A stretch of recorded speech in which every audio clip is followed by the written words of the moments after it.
The Silent Morning in Gettysburg, July 1863.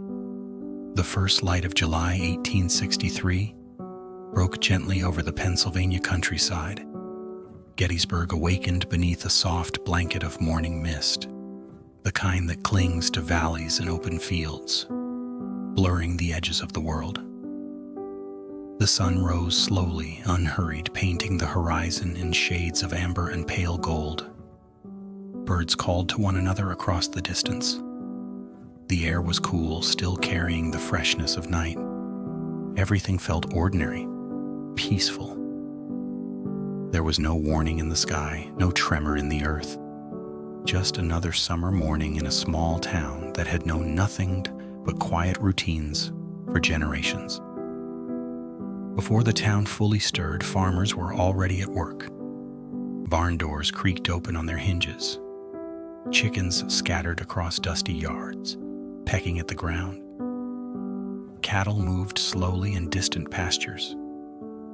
A man carried a wooden bucket toward the well. Another sharpened tools that would be needed for the day's labor. The rhythm was familiar, comforting in its predictability. Fields waited to be tended. Fences needed mending. Life demanded attention to small, necessary things. No one hurried. There was time. There was always time. Nearby, men in worn uniforms sat in quiet camps. Some wrote letters home by the early light, their hands moving carefully across paper, choosing words that might bring comfort to those waiting far away. A young soldier folded a photograph and tucked it inside his coat, close to his heart. A messenger adjusted his hat, preparing for another day of riding between distant commands. A physician arranged his instruments with practiced hands, simple tools for simple wounds, or so he hoped. These were not heroes yet. They were sons, brothers, husbands, men with ordinary thoughts, ordinary fears, ordinary hopes. None of them knew what the coming hours would demand. None could see beyond the morning. Gettysburg itself remained still. The streets lay empty, waiting. Shop fronts stood closed, their painted signs motionless in the windless air.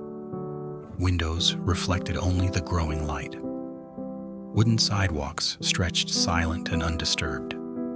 A flag hung limp against its pole. Somewhere a dog barked once, then fell quiet. Families slept behind closed doors, wrapped in the last moments of peace. The town had no reason to wake differently than it had 1,000 times before. History had not yet arrived. In those final hours, it was the small things that mattered. Hands wrapped around a warm cup, the weight of a worn Bible in a coat pocket, boots laced tight, leather cracked from miles of walking, a mother's handkerchief, folded and kept safe, a lock of hair tied with thread, objects that connected men to home, to love, to the lives they hoped to return to. Everything felt solid, permanent. The world seemed unchangeable in its quiet certainty. No one standing in those fields that morning could have imagined what was coming. The land stretched peaceful and vast, innocent of what it would witness.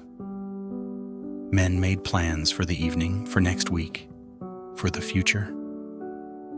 They did not know that some among them were living their last hours, that the ground beneath their feet would soon be transformed, that this sleepy town would become a name spoken with reverence and sorrow for generations.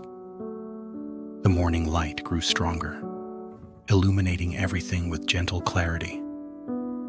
The world turned as it always had. And in that perfect, fragile moment before everything changed, Gettysburg was just a town. The men were just men. And the day was just beginning. They did not know that history would change that day. They could not know that silence, once broken, would never fully return.